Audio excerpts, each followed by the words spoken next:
have good news and I have bad news. I have no PowerPoints. For some of you, this is a happy thing. For some of you, this is a sad thing. I really want to talk to y'all about what post-conviction relief means to us as trial lawyers. We are not the ones who are litigating the post-conviction relief matters. We're often the subjects of them. But I think there's a fair amount of anxiety, fear, and emotional investment in PCR that I'm going to try to unwind us from. Show of hands, how many people think you can get in trouble if your case is, if a PCR is granted for ineffective assistance of counsel? You could. Yeah, you could. Because if the ineffective assistance of counsel intersects with a rule of professional conduct that you have violated, sure, you could get in trouble. But, and I can't speak for the other 16th Circuit defenders, but I want you to know that everybody messes up. We try not to. We don't enjoy it when we do, but we do. And we have, you know, we take Tristan's advice and we go boldly and we file motions and we try things that don't work and it turns out poorly. And a client who maybe should have taken a plea deal, you remember that, Lou? A client who maybe should have taken a plea deal goes to trial and he loses. And you feel like crap.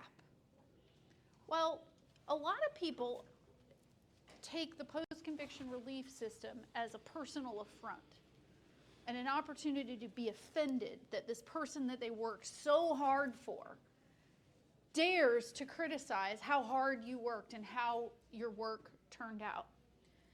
But I think that if you're actually a public defender and you mean it, it's okay that your client is mad at you when their case doesn't turn out all right. Because what did Tristan say? It's not about you. It's not about how you feel about being criticized for a crappy outcome. Luke sat with me this summer in a trial in which my client had been accused of criminal sexual conduct with a minor in the 3rd degree for, I call it touched by an uncle. He was accused of touching her on her behind and trying to stick his hand up her shirt. Not the crime of the century, but enough to expose him to, the sex offender registry and all that kind of stuff if he lost. Electronic monitoring. And I got him a plea deal 3 years ago. Plea deal was assault and battery in the 2nd degree. No registry for probation. And he was like, I don't think so. And I was like, are you sure? And I asked him if he was sure for 3 years.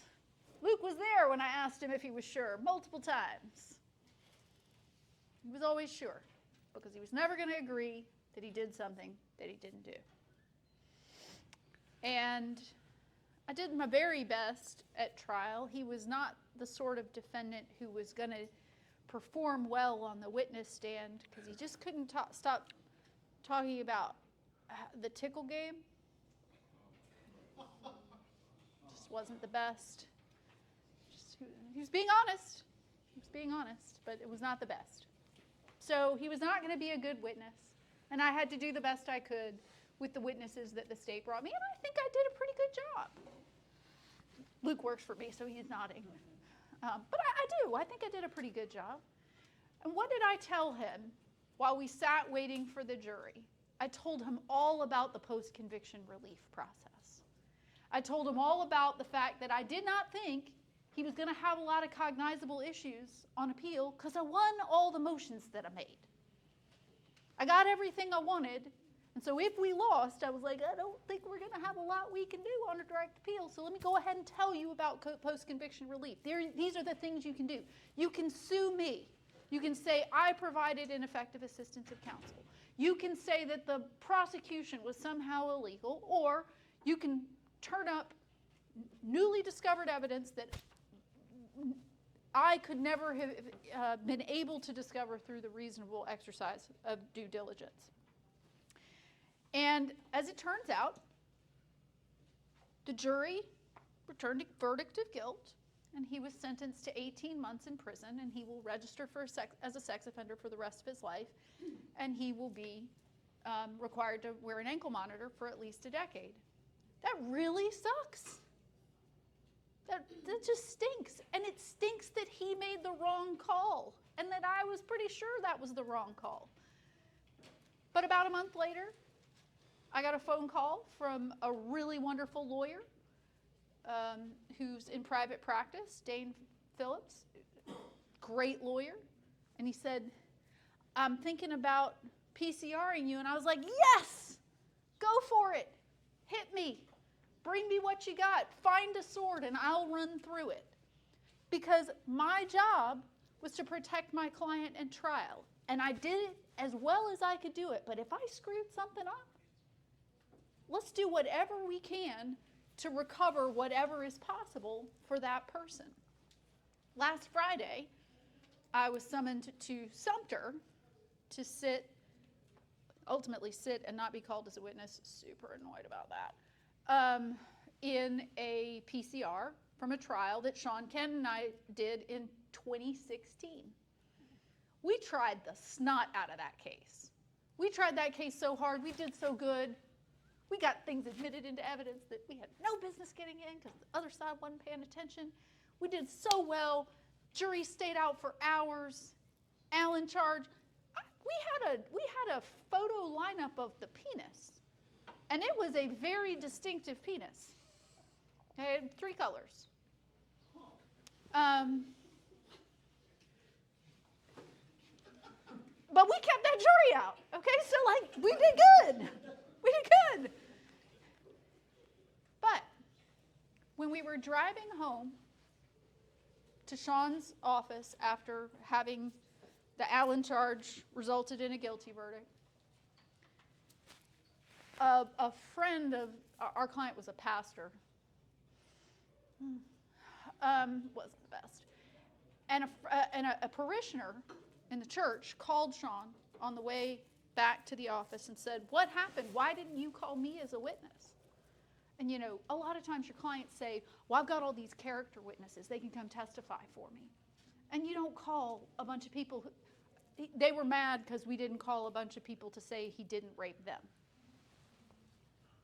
That only works for Brett Kavanaugh. He's the only person that has ever worked for in the history of ever to get a job to say, look at all the women I didn't rape.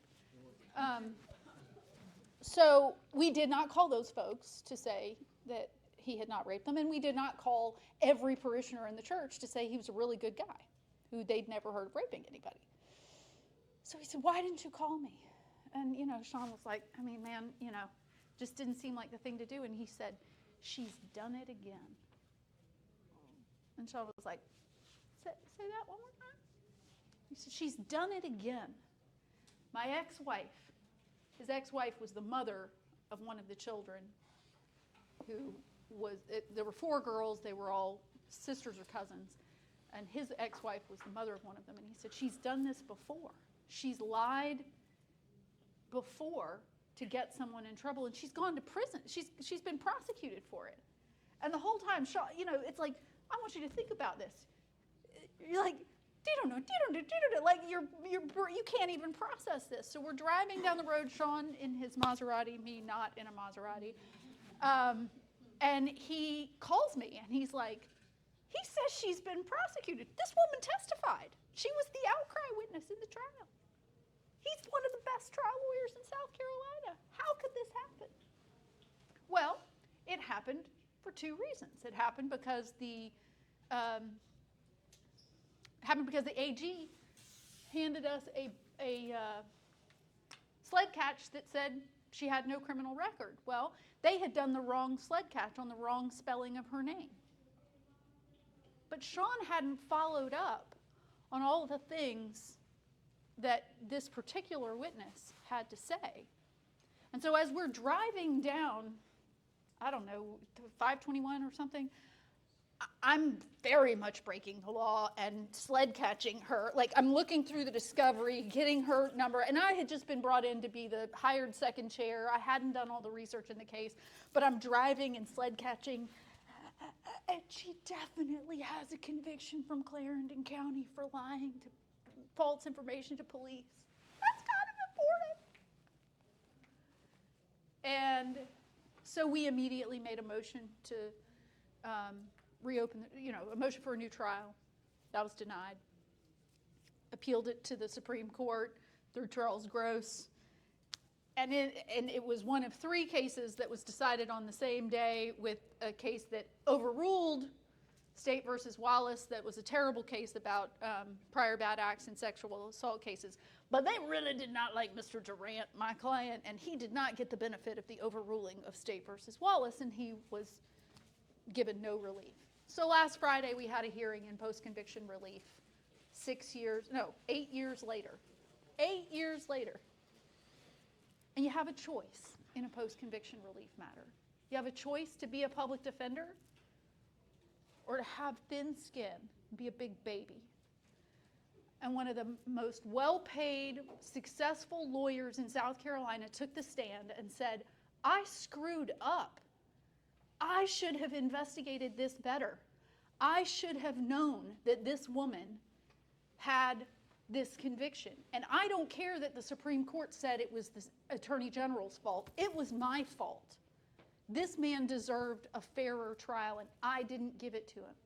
Do you think people think less of him because he testified that he screwed up? I think people think better of him, and that's what I want to encourage y'all to do. Bob's going to talk to you about the kinds of things that justify post-conviction relief. Don't do any of the things in the cases that he's going to give you advice about. Don't fail to review the discovery with your client. Don't fail to communicate with your client. Don't misrepresent the work that you've done to your client. Don't ignore the need to invite an expert to review evidence with you. Don't fail to do your duty as a lawyer. But sometimes you do your best, and it's not enough. And if a client sues you and says so, don't take it personally. You can never lie in a PCR matter. But you can go searching for the sword. You can run through it if you find it. I've had one PCR where I was called to testify, and I mean to tell you I had not done anything wrong. This guy got exactly what he had signed up for. We went through everything, and I actually told his PCR attorney, because this was in federal court, I was like, I don't think you actually you get one bite at this PCR apple, and I don't think this is the bite you want to take, because I didn't screw these things up, but there might be these other things coming down the pike for him, so maybe you want to wait. And I said, and you know how I know? He doesn't even believe any of this because none of this is in his handwriting. I knew him really well, and I knew what his handwriting looked like, and I knew that he had not drafted the PCR application. It was somebody else's writing. And she was having none of it. She had been court appointed by federal district judge Richard Gergel to handle this against me, and she was like, you screwed up and you did this, and I was like, okay. And we got there, and she put her client up on the stand, and his main issue was I had not advised him of the right to appeal. And we didn't, which was not true, and we did not file an appeal. We didn't file an appeal because he told me he didn't want to file an appeal. He told me he didn't want to file an appeal because he had blown up the house he was living in with a meth lab, killing his daughter, his nephew, and a disabled veteran. And he was like, you know what? I think I've put people through enough stuff. I don't want to appeal it. I got my 30 years. I'm not going to die in prison. Thank you. And I had contemporaneous notes to prove that he had said that. And so when she put him up on the stand, she said, she didn't tell you about the right to appeal. And he said, oh, yes, she did. Hey, Miss Blaze. Hey, Miss Blaze. It's good to see you. Because she didn't listen to me about what he had, that this wasn't his handwriting. This was some jailhouse lawyer had done it for him. But I still got up on the witness stand, and I still said to the judge, I think the sentence was too harsh, Judge. I don't have my feelings hurt. that Shawnee Abernathy has sued me, because I still think 3 years ago when you gave him 30 years and you could have given him 25, you should have given him 25. And I appreciate the opportunity to advocate for him this one last time. That is how you be a public defender, in my opinion. And if you have actually made a mistake, you own it. You eat it. You say, I screwed up. There was a piece of evidence in the case that I didn't review before we went to trial, and it was a shocker. And if I had understood it more clearly before trial, I would have advised him to take that plea. 2 years ago. I'm just giving you all the evidence of all the ways I've ever screwed up. Not all of them. There are many. But here are some other examples. 2 summers ago, tried a sexual exploitation of a minor case that I honestly could have won if the AG who had been assigned to the case hadn't brought a real lawyer to sit with him, because he was not ready. But the lawyer he brought to sit with him, she was ready, and she kept him from falling into the drink. But that client had been very stubbornly unwilling to understand how bad things were for him. And for a lot of reasons, I was uncomfortable telling him just how bad I thought it was, because I was pretty sure he was going to shut down and be incapable of assisting me in his defense if I pushed him on how stupid he was being and how myopic his approach was. And I'm being PCR'd. And I've invited that PCR by the lawyer that he hired, and we've talked through the whole case. And what we've come up with is, I didn't scare him bad enough. I didn't scare him bad enough, because what happened is that, and he was very, very ill. He was a relatively young guy, late 30s, had serious physical health issues due to his service in the United States Air Force. And so I thought he was a pretty sympathetic guy, that even if he was convicted, we were going to be able to make some progress with the judge. I was very wrong about that. The judge sentenced him to 20 years for mere possession of child sex SEM third, which is a lunatic sentence, because she had to run them consecutive to give him that much time. And so we're agreeing.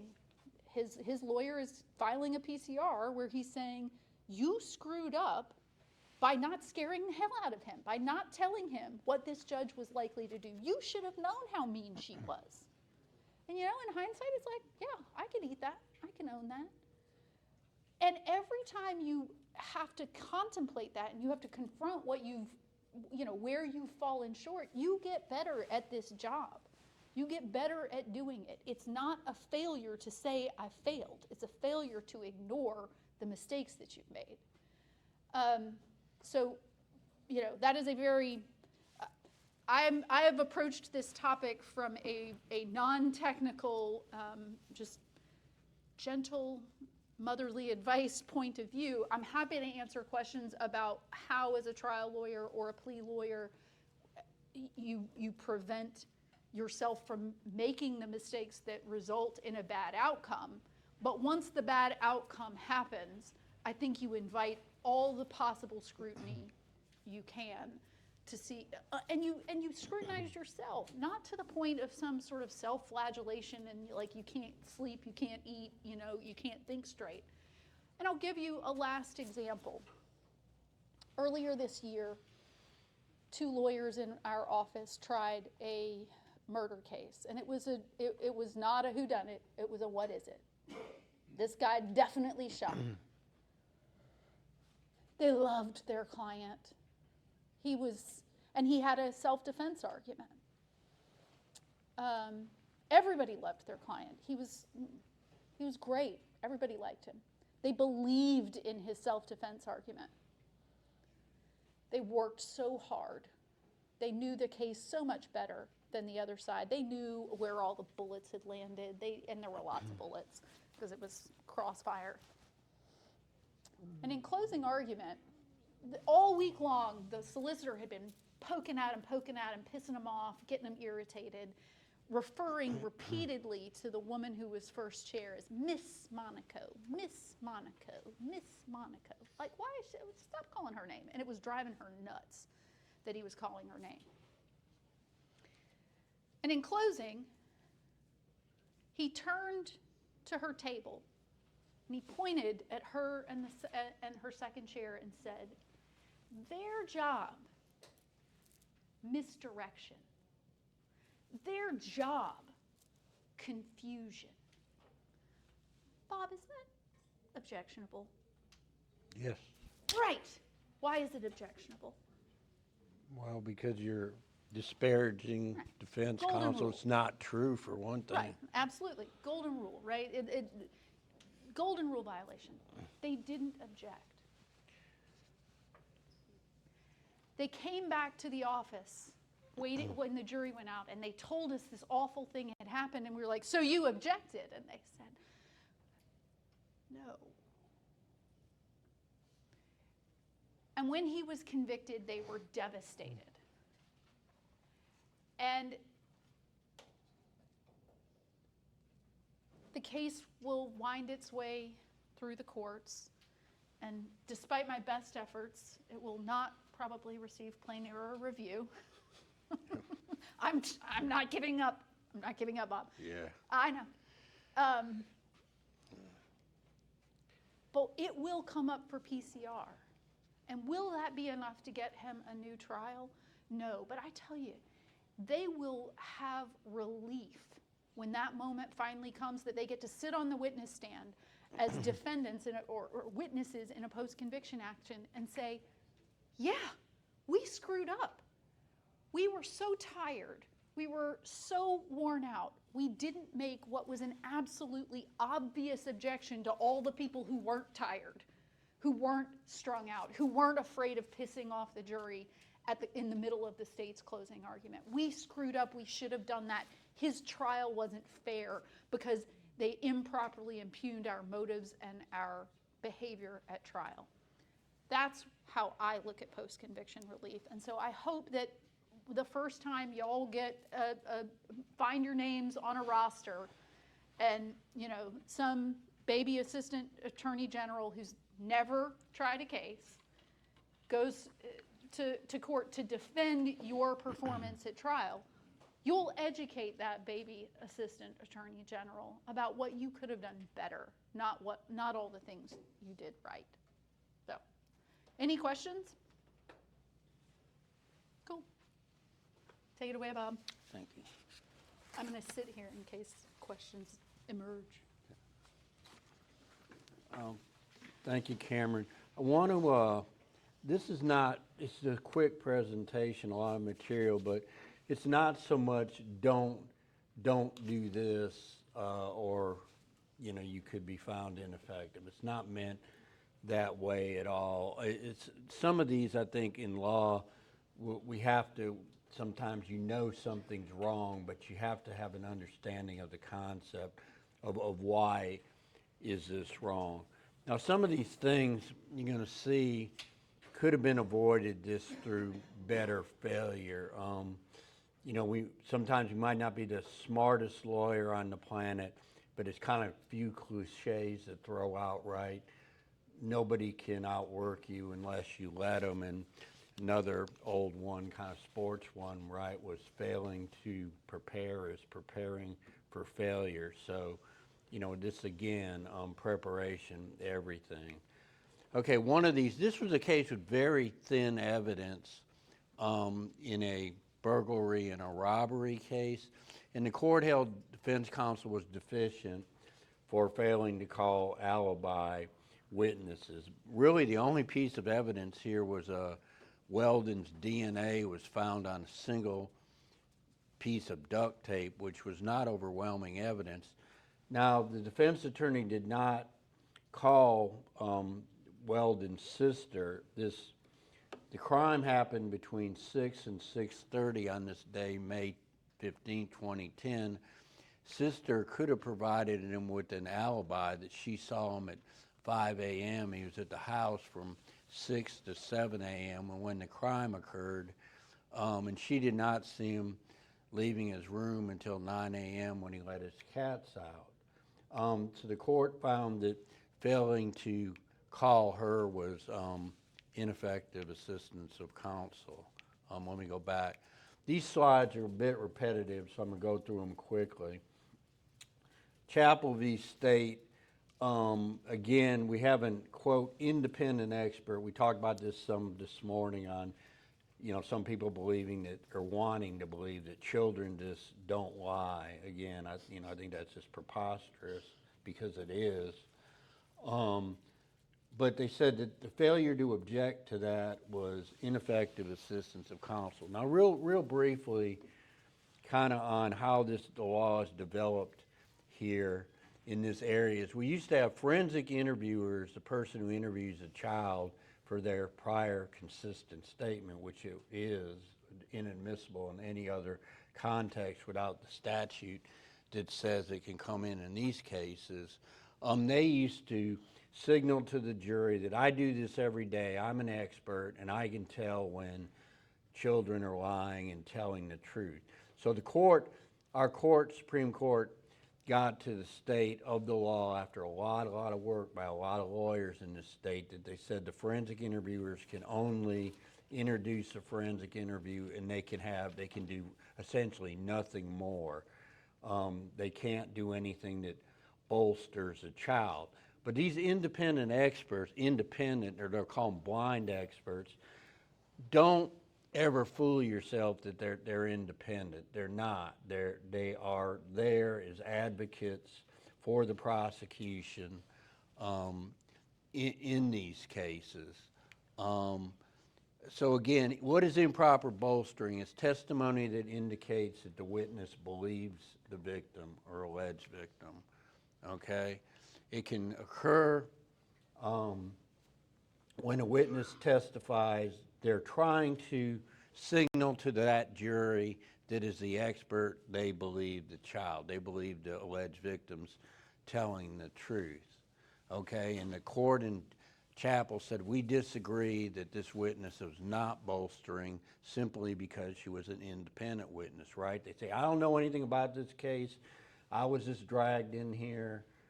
But yet their testimony is going to mirror what the child testifies to, okay? They're going to talk about grooming, they're going to talk about buying gifts, and then the defendant later started rubbing on them, and it went on, and it's about the same in every case. So it being a blind expert, a lot of times is really no more helpful than it started out with a forensic interviewer. So here's a testimony. Children don't lie often. Again, this signaling to the jury, I believe the child. Children don't lie often, impermissibly signaling that the expert believes the child. So always here's one, same principle. Laura Cotty, my office, argued about 2 weeks ago in the Court of Appeals. And the child, they said that the argument is that the expert was ineffective for failing to object. The defense attorney, so the solicitor's closing argument, that the child alleged victim was credible, okay? There you have the solicitor putting the mark or the force of the government behind the witness by saying, I believe this witness, which is wrong. They can't do that. And we also argued defense counsel was ineffective for failing to object to the argument that a child is not capable of lying, and if they weren't, and being consistent, they just can't do that. They would fold under cross-examination if they were lying. So again, listen, you stupid jurors, I know something that you don't. I've done this for a long time. Children don't lie. If they lie, they're going to crumble, they're going to fold under cross-examination. So anytime you have a child sex case, I don't know what else to say. I'm 100% accurate on this. You have these expert witnesses are going to try to signal to the jury that they believe the child. Sometimes it's subtle, sometimes it's not really subtle like this, but you have to be on guard at every moment in a child, yes, sir, in child sex case. If you have someone, let's say, that's like in the military and they're a captain, for example, is it bolstering for this, if it's a state's witness, for them to constantly be referring to, captain, whatever your name is, captain this, captain that, if it's an army captain, you wouldn't lie, all that sort of stuff, is that considered bolstering? No, I wouldn't think so. I mean, under the case law, I mean, people have different opinions on law enforcement, where some people would say, I always will, I can't cite you a case on, that says that that's impermissible, but you keep calling somebody officer or captain. I don't think there's anything, objectionable about that if that's their real title. I know what you're saying, though, just trying to go, because they're in the military, and I mean, the other side of it is there's just going to be some people who hate the police, if we're being evil-handed about it, and there's some people who just hate the military. So, you just don't know. But that in and of itself, I can't cite you a case that's going to say that's objectionable. Okay, a couple of things. We went over these public defender conference, but you got to be careful and object when law enforcement officials are giving opinions about who they believe. That is not their job. Jeter still hadn't been decided, where an investigator testified that a witness was consistent in all of his prior statements. Pickerel was decided recently in August, and the court found it was improper for a police officer to testify. He had trouble believing, understanding rather, the defendant's account of what's going on, where she shot the victim in the back. And anyway, this is improper. Police officers testifying who they believe, who they don't believe. That's not their job. State v. Middleton, again, law enforcement officer said he didn't come in for an interview where he had where he was under no obligation to come in, and that was not consciousness of guilt. Yes. Is it that generally witnesses can't testify as to who they believe, or is it particular? Yeah, witnesses are not supposed to do this. I mean, particularly law enforcement's supposed to be reporting, okay? This is something, like I said, the public defender conference, I think it's just a kind of new generation of lawyers type thing, because go back to Dragnet. Some of you aren't old enough to remember Dragnet, but we had Joe Friday, right? And he would go, just the facts, ma'am, just the facts. And police officers should not be giving opinions on, I believe this person and I don't believe this person, because that's not their job. But not just officers, just witnesses generally? You should not, somebody shouldn't be in there saying, I believe this person, or not be it, unless it's under lay testimony. I guess there could be times where, if it doesn't require any expertise, but again, that's something that specifically in the case law, okay, when it comes to law enforcement, they are not supposed to do it. It's just a difference than when a police officer does it than a lay person. It's just a fundamentally different thing. Okay, now I got to go through this one real quickly. Hines pled guilty to a drug offense. He alleged ineffective assistance of counsel because they wouldn't let him watch the tape of the drug transaction before he decided whether he was going to plead guilty. Okay, and he argued it was a Rule 5 violation, and also that the state, although the state is generally privileged on revealing a confidential informant, they don't, right? Sometimes they got to give you the informant's identity if he's involved, the informant's involved directly in the sale of it. But if the informant's an active participant in it.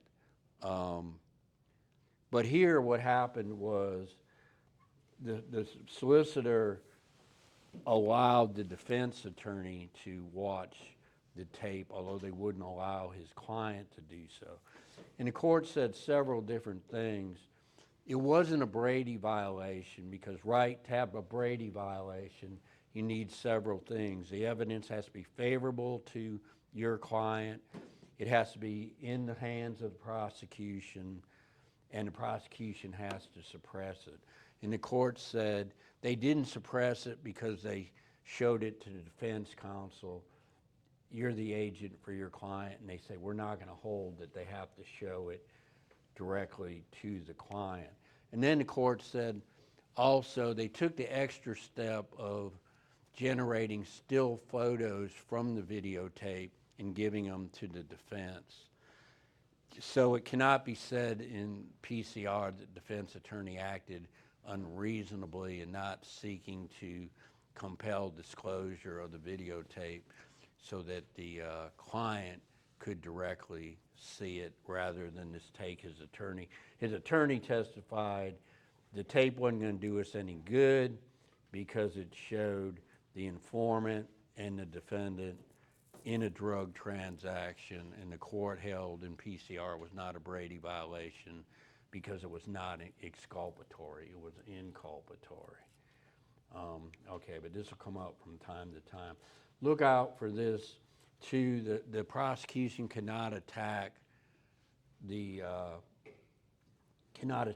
character of your client unless you put your client's character or reputation into evidence itself. You know, we were talking earlier on character witnesses. If you put up character witnesses that your guy's the most honest person in the world and that he's not violent, well, you really in no position to complain if they bring in that 2 months ago, your client beat the hell out of somebody, okay? But you opened the door to that. We've already talked about this. Any criminal sexual conduct with a minor case, you just got to be on guard every second for them trying to have somebody impermissibly bolster the child's testimony that children don't lie or why this child is supposedly telling the truth. Okay, these things also, I'm going to go through these real quickly. Our Supreme Court is coming down very hard, and it's a good thing, on jury charges that comment on interpreting the evidence, okay? State v. Belcher, it's wrong to say that malice may be inferred from the use of a deadly weapon. If that instruction's ever given, you have to object. If your charge conference, that's wrong, okay? Burdette came out later and said regardless of the evidence, whether you get a lesser included on voluntary manslaughter or self-defense, it doesn't matter. You still cannot charge the jury that malice can be inferred from the use of a deadly weapon. Cartwright, on suicide attempts, this bothered me forever and was fortunately lost the war here. They said it was harmless error, but the court did come out with some good language and said on an attempted suicide, it can attempted suicide can no longer come in unless there's an unmistakable nexus linking the suicide to a guilty conscience, suicide attempt. Okay, so no jury instruction can ever be given again in this state that a suicide attempt can raise an inference of guilty knowledge. It's just like a morally and legally bad jury instruction, and in my opinion, which the court agreed with, because people attempt suicide for all sorts of very complicated reasons, and this to say, well, he was in jail and he committed suicide, so that just shows he thought he was guilty. Come on, bullshit, right? People try to commit suicide for many different reasons. So be on alert for that. Okay, we've heard some talk today on immunity hearings. You got to be very careful for this. Conflicting evidence does not require the court to send it to the jury. There's conflicting evidence. I don't know. I've been fortunate in immunity cases, maybe won 4 or 5 of them, on, and that y'all had won them at the lower level, and we were just upholding them. But there's always going to be conflicting evidence. Every immunity case is going to have conflicting evidence. That does not make it a jury issue, okay? Judges got to decide who they believe at an immunity hearing and who they do not believe. You can't just say, everyone in a lot of ways is the same. The defendant's person and his girlfriend comes in and will say something, and then the victim's girlfriend or wife or somebody's going to come in and say the opposite. So conflicting evidence, you have to straighten the judge out if he or she says, well, evidence is conflicting, so it goes to the jury. No, it does not, just based on that. Okay. Another thing, watch for experts exceeding the scope of their expertise. What are they an expert in? Okay, a paramedic was not qualified in crime scene reconstruction. She testified she was not qualified to give an opinion on the victim's location at the time of the shooting. In Andrews, the paramedic said, well, I think the victim was on the porch and not inside when the shooting occurred. That was beyond her expertise. Ellis, the person was was not a crime scene reconstruction expert. He testified he thought the victim was on a bicycle when he was shot. Again, fortunately, these things were objected to, but again, just telling you, you have to be very alert when experts testify that they're within their expertise. Real quickly here, is it science? If so, is a person qualified to give the opinion? And the judge, in his or her gatekeeping function, has to find that the evidence is reliable. So make them jump through all those hoops, okay? Is a witness qualified? The judge has to find the evidence is reliable. And you at trial, you have to make those findings. Jury instructions, another one to look out for that you have to object to if it gets given, that the victim's testimony need not be corroborated. That's an unconstitutional charge on the facts. In South Carolina, judges can only charge the law, they cannot charge on the facts, okay? So under our state constitution, that's improper. You have to object. Search for the truth. Very bad jury instruction, usually in opening or closing. If a judge gives this, search for the truth, or we're trying to ascertain true facts or judge facts. Why is it bad? Because the search for the truth is a civil preponderance of the evidence standard. Okay, in criminal law, we obviously have the highest burden of proof at all, beyond a reasonable doubt, and it's burden shifting. So when the judge tells the jury a trial is a search for the truth, that it's their job to figure out who they believe. First of all, that's an impossible thing to do, right? Because everybody's about lying anyway, right? It's how you gonna figure out it? A lot of times it's impossible. Their job is to prove your client's guilt beyond a reasonable doubt. You have no burden of proof. You don't have to do anything. You don't have to question any witnesses. And it's also burden shifting, like you have an obligation to do something. So this happens a lot because a lot of judges just go like, well, I don't like this. It ought to be a search for the truth. Well, it's not, and you have to object, okay? Real quick here, Rutland, this was a great case. Rutland was having an affair with a victim's estranged wife, Sally Peel. The victim was a very abusive, violent person. They go to the Bow Wow Boutique, this is great, to inquire about buying a car from a Bow Wow Boutique employee, Kimberly. The victim arrives and he was shot and killed by Rutland, the defendant, okay? Kimberly, the employee, gives a statement to the police that the victim reached in his back pocket and pulled out a gun, right? Classic self-defense from there. She heard 2 shots and the victim fell dead. She told a newspaper reporter that the victim pulled out a gun. At trial, Kimberly told a much different story, that the victim had a pack of cigarettes in his hand, not a gun, okay? Cigarettes will kill you, but it takes a long time. Gun will kill you dead quick. All right, defense counsel failed to question Kimberly on cross-examination about her highly inconsistent statements, and the PCR court held defense counsel was ineffective for not impeaching Kimberly with her prior inconsistent statement, but that there was no prejudice.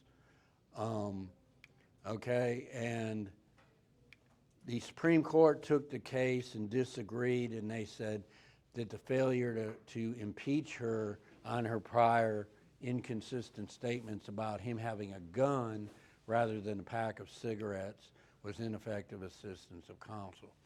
Freiberger, for those of you who are too young to remember J. Edgar Hoover, he's a legendary FBI chief. He had dirt on everybody, okay? He did. But anyway, in a letter from J. Edgar Hoover to Chief Strom, legendary sled chief, he identified a third party's pistol as the murder weapon.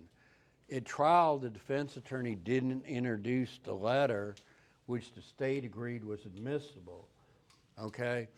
This case was called to trial like 40 years after the shooting, and our court found that defense counsel was ineffective for failing to introduce that letter, which would have gone against the state's evidence, and shown that all the state's witnesses said Freiberger's pistol was a murder weapon, and if they would have introduced this evidence, it would have impeached the state's evidence and cast great doubt on it because this other person's pistol could have been the murder weapon.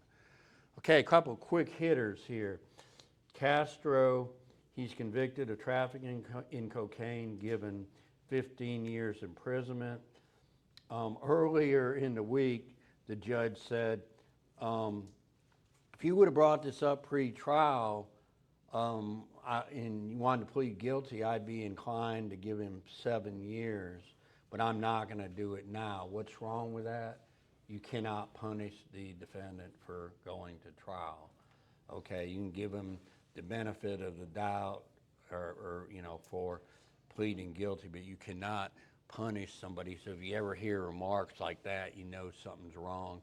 Like Monday was probation, it's Thursday, I got a jury here now. You know what, F you, you're not getting, yes sir, probation. Told him that after trial, like at sentencing, What's that? if the judge would have said at sentencing, if you would have pled this, I would have gave you 7. Yeah. Is that still improper? Yes, I mean, you can't. I mean, usually this is going to be, this isn't going to get in the record, but there are times when it gets in the record on, something that can be interpreted. If you would have pled guilty, a jury, a trial tax is wrong. You cannot do it. Okay, so anything that's said to indicate like I'm socking it to you because you went to trial, you have to object to. Okay. Even though I think someone was saying yesterday that a lot of times judges will say, well, after the trial, I heard all this evidence that I wouldn't have heard before the plea, and now I think the facts make you look worse. So I'm giving you a harsher sentence than I would have if you had pled. Not to appear jaded, but what else are they going to say? Well, true. I mean, I agree with you, but Yeah. wiggle out of it with that sort of Yeah, I mean, it's always, you're going to hear, well, when I was hearing this for a possible plea, I didn't hear all this. Now I know this, and it's, so yeah. But the point is, you just have to be alert. Judges are smart, right? And, they're not usually going to say stuff like this, but if they do, you have to object on anything that where your client gets punished for exercising his or her right to a jury trial. A couple more real quick here. Failure to object to solicitor's closing argument that two witnesses gave false testimony due to intimidations by the defendant, where there was no evidence of intimidation, where that wasn't objected to, that was ineffective assistance of counsel. Anytime there's anything on your client threatening somebody or intimidating them, you have to object. There has to be very clear evidence to back that up if somebody's going to argue it. Again, can't attack the character of your client unless you make it an issue. Defense counsel in Mitchell was found ineffective for failing to object to the solicitor calling her a mafia member and say she was engaged in devil worship. About as bad as you can get. Yes, sir. What? At the risk of being facetious on this one, isn't accusing them of devil worship a violation of the First Amendment because you're commenting on their religious beliefs? You're either brilliant or way out there. No, no, I mean, I guess it could be, devil worship. You have the right to worship the devil, I guess, the same as you do God.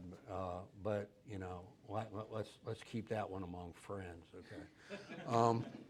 Alexander v. State, this was one where there was grossly misleading sentencing advice. He told the defendant he could get life without parole, where he's really facing about 20 years. If you give your client horrible sentencing advice, that can be ineffective assistance of counsel. Dupree here, ineffective for failing to bring up at the suppression hearing that the arresting officer threatened the client when that was relevant to his statement being involuntary. So again, a lot in a very short period of time, but I think, it's these legal concepts, let's grasp them, let's understand them. And it's not just your fear of being held ineffective, because that's not what we're talking about. We're always talking about making you better lawyers. That's what it's about. So thank you again. Appreciate it. There again, always glad to hear from you if you want to call. Thanks.